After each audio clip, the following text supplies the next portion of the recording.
Hello everyone, good morning. কেমন আছেন সবাই? আশা করছি সকলে খুব ভালো আছেন, সুস্থ আছেন, আর আমরাও বেশ ভালোই আছি। আমার আজকের আরও একটি নতুন ভ্লগে আপনাদের সকলকে স্বাগত জানাই। আজ সোমবার সকাল 6:30 মতো বাজে এখন, আর এখন থেকে আজকের ভ্লগটি শুরু করছি। আশা করছি আমার আজকের ভ্লগটি আপনাদের ভালো লাগবে। আগের দিন রাত্রে টেনশনে সত্যি কথা ভালো করে ঘুমাতে পারিনি। এই যে সকালবেলা ব্লাড নিতে আসবে, এই টেনশনে আমি একদমই ঘুমাতে পারিনি। তো প্রচণ্ড পরিমাণে আমার ভয় করছিল। তো সকালবেলাতে উঠেই এই যে ইনি চলে এসেছেন ব্লাড নিতে, আর আমার তো এই সময় প্রচণ্ড পরিমাণে খারাপ অবস্থা হয়ে গেছে। মানে আমি যে কি বলছি কি করছি আমি নিজেই জানি না, কারণ কখনো দিইনি, তো এই কারণে আমার প্রচুর পরিমাণে ভয় লাগছিল। তো আমি বললাম আমাকে বলে দিন আগে আমি কি করব, আমি হাতটা কেমনভাবে রাখবো। তো বললো হ্যাঁ, হাতটা মুঠো করে রাখো আর একদম নড়বে না। কিন্তু এই যে আমার রিয়াকশানটা একবার শুনুন আপনারা।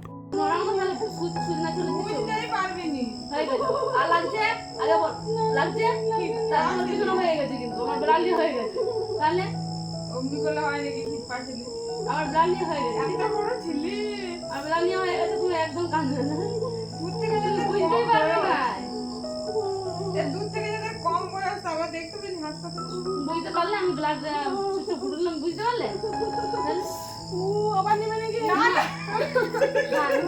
মুড়গুলো ভাই করো বাস হয়ে গেছে। তো বুঝতে পারলে কিছু সবাই কত রক্ত নেই, রক্ত নিয়ে ভালো জানি কতগুলো টেস্ট হবে কতদিনে। সত্যি বলতে এই মুহূর্তে আমার অবস্থা দেখে আমার নিজেরই হাসি পাচ্ছে যে আমি এরকম কাণ্ড করছিলাম, তবে এখন আমার বেশ হাসি পাচ্ছে। আসলে কি জানেন তো, মা বলেছিল যে যদি ব্লাডটা নেওয়ার সময় কোনো প্রবলেম হয়ে যায়, যদি ব্লাডটা জমাট বেঁধে যায়, তাহলে আবার অ্যাক্সিডেন্টই নেবে। তো সে কারণেই আমি প্রচণ্ড ভয় পেয়ে গেছিলাম যে আবার নেবে নাকি। তো আমি বললাম আমি একবারই দেবো, তাতে যা হয় হবে। তো বললো না না আর লাগবে না। এই যে 3টে বোতলে ঢেলে নিয়েছে, 2টো বোতলে একটু একটু করে ঢেলেছে, আর একটা বোতলে একদম পুরোটাই ঢেলে নিয়েছে। আমার তো মনে হচ্ছে অনেকটাই রক্ত নিয়ে নিয়েছে, তবে সেটা কি হয় বলুন, ওরা আমার রক্তটা নিয়ে কী বা করবে, ওদের যতটা প্রয়োজন ততটা তো নিতেই হবে, সেই নিয়েই আর কি এক্সপ্লেন করছিল কাকিমা। আসলে বেশ অনেকগুলো রিপোর্ট, তো সে কারণে এতটা রক্ত লাগলো। হয়তো একটা দুটো রিপোর্ট হলে এতটা রক্ত লাগতো না। তো যাই হোক, এদিকে দেখুন কাকিমা বললো দাঁড়াও তোমাকে একটা টেপ লাগিয়ে দিচ্ছি, তাহলে তোমার ভয়টা কমবে। সত্যি বলতে এতটাও ব্যথা লাগেনি, এই সময় একটু ব্যথা করছিল। কিন্তু কি জানেন তো, ওই ইঞ্জেকশনের ব্যথাটা 4 দিন 5 দিন ধরে থাকে, তবে এই ব্যথাটা কিন্তু এই বেলা থেকে ওই বেলাতেও থাকেনি, এই বেলাটাই একটু একটু ব্যথা করছিল। সত্যি বলতে ব্যথা লাগবে এ কারণে কিন্তু আমার একদমই ভয় লাগেনি, আমার ভয় লাগছিল ওই যে রক্তটা বের করে নেবে এটা ভেবে।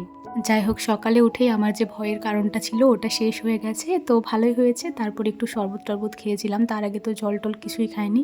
আর আজকে তো সোমবার, আজকে ঠাকুরকে জল দেবো, সে কারণে এমনি খাবার খাইনি, শুধু শরবতটাই খেয়েছিলাম। ব্লাড নিতে আসার আগেই আমি বিছানা টিছানা ঝেড়ে পরিষ্কার করে নিয়েছিলাম, ঝাড় দেওয়াটা বাকি ছিল। তো ব্লাড নিয়ে যাওয়ার পরে শুধু ঝাড়টি দিয়ে নিয়েছি।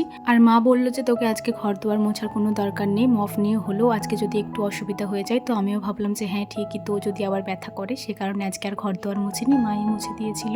আর আজকে জানেন তো আমাদের বাড়িতে একজন খাওয়া দাওয়া করতে আসবে, সে কারণে অনেক রান্নাবান্নায় করতে হবে। আর সে কারণেই মাকে আমি বললাম যে আমি তো জল দেবো, তাহলে তোমাকে এখন স্নান করার দরকার নেই, তুমি কাপড় চেঞ্জ করে রান্নাবান্নাটা সেরে নাও, তারপরে একেবারে স্নান করবে। তো মা বললো যে ঠিক আছে তাই করব। তো মা ওদিকে রান্নাবান্না করছে, তবে আমি বাসনগুলো বের করে দিয়ে গেছিলাম, তো মা বাসনগুলো একটু মেজে দিয়েছে। এই যে ঠাকুরের বাসনগুলো, আর ওই যে কাঁসার থালায় খাওয়া দাওয়া হবে, তো কাঁসার থালাগুলো মা মেজে নিয়েছে ভালো করে। তো ঠাকুরের বাসনগুলো তো মা মেজে দিয়েছিল, তবে মা বললো যে তুই একটু ভালো করে ধুয়ে নিবি। তো আমি এই যে ভালো করে ধুয়ে নিলাম। আর ভাই আজকে কুয়া থেকে জলটা তুলে দিয়েছিল। অন্যদিন টাইম কলের জলটা 2 ঘন্টা মতো দেয়, তবে জানেন তো আজকে মাত্র 1 ঘন্টা টাইম কলে জল দিয়েছিল। আর সে কারণেই বাড়ির কাজকর্ম টানাটুনি করে হয়ে গেলেও ট্যাঙ্কিটা কিন্তু সম্পূর্ণ ভর্তি হয়নি, তো তার আগেই তো জল চলে গেছে। আর আমার যেহেতু সকালবেলাতেই হাত থেকে ব্লাড নিয়ে গেল, সে কারণে ভাইকে বললাম তুই কিন্তু ঠাকুর ঘরে যত জল লাগবে তুলে দিবি। তো ভাই যত জল লেগেছিল তুলে দিয়েছিল। তো বাসনগুলো ধুয়ে ওখানে রাখলাম। সকালবেলাতেই কাকিমা বেশ অনেকগুলোই ফুল দিয়ে গেছে, আর আমি আর মা মিলেও বেশ কয়েকটা ফুল তুলেছিলাম। আর ভাই বেলপত্রও এনে দিয়েছিল, আজকে যেহেতু সোমবার ঠাকুরকে জল দেব। কিন্তু কয়েকটা তুলসী পাতাও তুলে নিলাম, ওই যে শ্রীকৃষ্ণের চরণে দেব সেজন্য। প্রথমেই তুলসী গাছে জলটা ঢেলে নেব, তারপরে ঠাকুর মন্দিরে গিয়ে বাকি পুজোটাও সেরে নেব।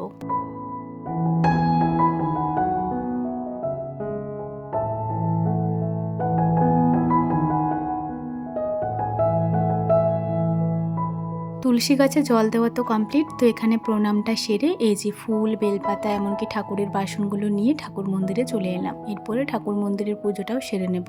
জানেন তো একটা ব্যাপার আমি ভীষণভাবে লক্ষ্য করেছি, এমনি সময়ে আমি কিন্তু খিদেতে এক মুহূর্তও থাকতে পারি না, সকালে উঠেই আমাকে খাবার খেতে হবে। আর এখন তো প্রেগনেন্সির সময় সত্যি বলতে সকালে উঠে প্রচণ্ড পরিমাণে খিদে পেয়ে যায়, কিন্তু যে দিনগুলোতে আমি পুজো দিই, মানে এই যে সোমবারে যেমন ঠাকুরকে জল টল দিই, সকালবেলাতে উঠে অবশ্যই একবার খিদেটা পাই, কিন্তু একটু পরে আর যেন খিদে টিদে কিছুই লাগে না। বেশি করে যখন থেকে আমি ঠাকুর মন্দিরে প্রবেশ করি তখনের পর থেকে যেন খিদের কোনো অনুভূতিই থাকে না আমার মধ্যে। যতক্ষণ ঠাকুর মন্দির ধোয়া মোছা তারপর পুজোর কাজকর্ম সারি ততক্ষণ যেন মনের মধ্যে একটা আলাদাই শান্তি লাগে।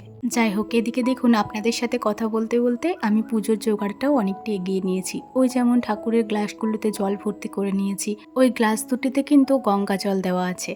আর শিব ঠাকুরের মাথায় যে জলটা ঢালা হবে ওই জলটাতে ঘি, মধু, গোমূত্র মিশিয়ে নিয়েছি। তো যাই হোক, এদিকে দেখুন প্লেট দুটিতে মিষ্টিও দিয়ে দিয়েছি, আর বাবা লোকনাথের প্লেটটিতে মিষ্টির সাথে একটা ফুল আর একটা তুলসী পাতা দিয়েছি। আর শিব ঠাকুরকে যে প্লেটটা দিয়েছি ওটাতে একটা বেলপত্র আর একটা ফুল দিয়েছি। আমাদের চন্দন পিড়েতে যে চন্দন কাঠটা ছিল ওটা না একদম ক্ষয়ে গেছে, তো গুরু বাবা একটা গোপী চন্দন দিয়ে গেছে, ওই গোপী চন্দনটা একটু ঘষে নিলাম আর তারপরে তুলসী পাতা দিয়ে পুজোটাও দিয়ে নিয়েছি। আমি খুবই দুঃখিত যে আমি আপনাদের সাথে সম্পূর্ণ পুজোটা শেয়ার করতে পারলাম না। আসলে ভিডিওটা কখন বন্ধ হয়ে গেছে আমি নিজেই জানি না। যাই হোক, মন্দিরের পুজোটা সেরে তুলসী গাছে একটা ধূপ দিয়ে দিয়েছি আর একটা ধূপ ঘরেতে দিয়ে নিয়েছি।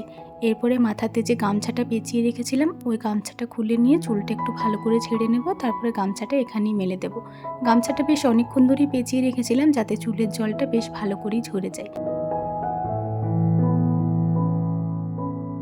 যেহেতু আজকে আমি পুজো টুজো দিলাম তো অনেকটাই দেরি হয়ে গেছে, তো সকালের মুড়ি খাবারটা আজকে মাই বানিয়ে দিয়েছে। এই যে আজকে সকালে বানিয়েছে আলু ভাজা আর একটা বেগুনও পুড়িয়েছে, আর নিয়েছে একটা টমেটো। টমেটো দিয়ে মুড়ি খেতে আমার ভীষণ পরিমাণে ভালো লাগে। তো চলুন খাওয়া দাওয়াটা কমপ্লিট করে নিই। আপনাদেরকে সকালেই বললাম যে আজকে আমাদের বাড়িতে একজন খাওয়া দাওয়া করতে আসবে, তো তার জন্য অনেক ধরনেরই রান্নাবান্না হচ্ছে সকাল থেকে। তো দেখুন মা আর বাবা এদিকে রান্নাবান্না করছে, মানে মা রান্না করছে আর বাবা এদিকে সবজি টবজি কেটে দিচ্ছে। বেশ অনেকগুলো রান্না হয়েই গেছে, মানে প্রথমে ভাজাভুজিগুলো হয়ে গেছে, আর একদিকে ওপরে আর কি ভাত আরে চাপানো হয়েছে, আর নিচেতে মা বসে বসে তরকারিগুলো করে নিচ্ছে। সত্যি বলতে মা বাবাকে যখন একসাথে এইভাবে একে অপরের হেল্প করতে দেখি তখন ভীষণ পরিমাণে ভালো লাগে। আপনারা নিশ্চয়ই একটা কথা মনে মনে ভাবছেন যে কে এমন আসছে যার জন্য এত রান্নাবান্না করা হচ্ছে। আসলে আমার মামার এক বন্ধুর বিয়ে, তো তার সাথে আমাদেরও বেশ ভালোই সম্পর্ক আছে, আমাদের বলতে আমার বাবার। তো সে কারণেই মামা আর বাবা মিলে আজকে ওনাকে আইবুড়ো ভাত খাওয়াবে, আর সেজন্যই এত ধরনের রান্না বান্না করা হচ্ছে। বাবার সবজি কটা কাটা হয়ে যাওয়ার পরে আমি এদিকে দেখুন স্যালাডটাও ভালো করে কুচি করে নিয়েছি আর খুব সুন্দর করে সাজিয়েও নিয়েছি। তো মা বললো আগে থেকে কুচি করে ফ্রিজে রেখে দে, তাহলে যখন দিবি ঠান্ডা ঠান্ডা বেশ ভালো হবে, নয়তো তখন তাড়াহুড়ো করে কাটতে গেলে অনেকটাই সময় লেগে যাবে। এই মুহূর্তে অনেকটাই সময় পার করে ফেলেছি, 1:10-20 মতো বাজে। অবশ্য 12:40 কিংবা 1টার মধ্যেই রান্নাবান্না সমস্তটাই কমপ্লিট হয়ে গেছে। এই যে পায়েসটি বাকি ছিল, পায়েসটা এখন হয়ে গেছে, নামিয়ে নিলাম। তো এদিকে পায়েস রান্না তো হয়েছে, আইবুড়ো ভাতে পায়েস অবশ্যই দিতে হবে। আর কি রান্না হয়েছে সেটাও একবার দেখিয়ে দিই। এই যে একটা বেশ অনেক ধরনের সবজি দিয়ে রান্না হয়েছে, এই সবজিটা আমার ভীষণ পরিমাণে প্রিয়। আর হয়েছে মুগের ডাল, আর এদিকে মাছের বাটনাও করা হয়েছে। আজকের মাছের বাটনাটা একদম সেরা সেরা হয়েছিল। এখানে 5 রকমের ভাজা আর চাটনি রয়েছে। ভাজাভুজিগুলো অল্প কম কম করেই করা হয়েছে। যাই হোক, এখানে রয়েছে পোস্ত ঝিঙে দিয়ে, আর লাস্ট আইটেম হচ্ছে খাসির মাংসের ঝোল। খুব বেশি ঝোল করেনি, ওই হালকা ঝোল ঝোল করেছে। তো যাই হোক চলুন, আমার তো খুবই খিদে পেয়ে গেছে, মাকে বললাম আমাকে খাবার দাবার দিয়ে দাও। আসলে ওই সবজিটা না আমার ভীষণ পরিমাণে প্রিয়, তো ওই সবজিটা দেখে আমার তখন থেকে খিদে পেয়ে গেছে। অবশ্য আমি রান্নাঘরে আসছি আর একটা একটা করে খাবার খেয়ে খেয়ে দেখে গেছি অনেকবার। তো এই যে খাবার দাবার নিয়ে নিয়েছি, আর এখানে আমার আর আমার ভাইয়ের দুজনেরই ভাত আছে। এতগুলো ভাত আমি জন্মেও মনে হয় এখন খেতে পারবো না। তো যাই হোক, অল্প কটা আমি খাবো, এখন কদিন ভাইয়ের সাথেই খাচ্ছি, কারণ একসাথে খেলে আমার মনে হয় দুটি বেশি খাচ্ছি, আলাদা করে দিলে আমার জন্য ভাতগুলো দেখেই ভয় করছে। তো চলুন এই সবজিটা দিয়ে খাওয়া দাওয়াটা কমপ্লিট করে নিই। দুপুরের খাওয়া দাওয়ার পরে এখন ওই 2:30 মতো বাজে। তো এই সময় মামার বন্ধু এলো, আর উনি আসার সাথে সাথেই আর কি মা সমস্ত খাবার দাবার আর কি একটু সাজিয়ে গুছিয়ে রেডি করে দিল।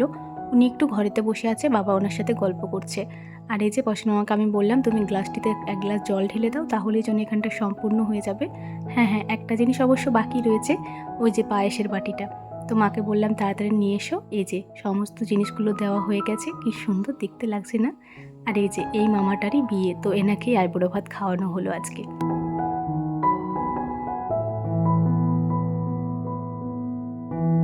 বেশ কয়েকদিন ধরেই দুপুরের খাওয়া দাওয়াটা কমপ্লিট করার পরেই আমি ভিডিওটা এন্ড করে দিচ্ছি। তো আজকে ভাবলাম বিকালটাও না হয় একটু শ্যুট করি। তো এখন বিকাল বললে ভুল হবে, এই সময় সন্ধ্যা হয়ে গেছে। দুপুরবেলা ভিডিও আপলোড করার পর ওই 4টে নাগাদ ঘুমিয়ে গেছিলাম। আর এখন তো 5টা 10-15তেই সন্ধ্যা হয়ে যাচ্ছে। তো 5টা 20 মতো বাজে, এখন আমি উঠলাম, মায়ের ওদিকে সন্ধ্যা দেখানো হচ্ছে। আর আমি এদিকে উঠে পড়ে চুলটা এখন আঁচড়ে নিচ্ছি। আজ সকালবেলাতে তো চা খাইনি, সে কারণে না প্রচণ্ড পরিমাণে মাথা ব্যথা করছে। আপনারা সকলেই আমাকে বলেছেন যে এই সময় চা কফি খাওয়াটা খুব একটা ভালো নয়, তবে আমার ব্রেন যেন এটা একদমই মানতে চায় না। মানে আমিও জানি ব্যাপারটা, কিন্তু জানেন তো, না খেলেই আমার মাথা ব্যথা শুরু হয়ে যায়। একবেলা না খেলে একটুক্ষণ পর থেকেই আমার মাথা ব্যথা শুরু হয়ে যায়। তো দুপুর থেকেই মাথা ব্যথা করছে, আমি শুধু ভাবছিলাম যে কেন ব্যথা করছে।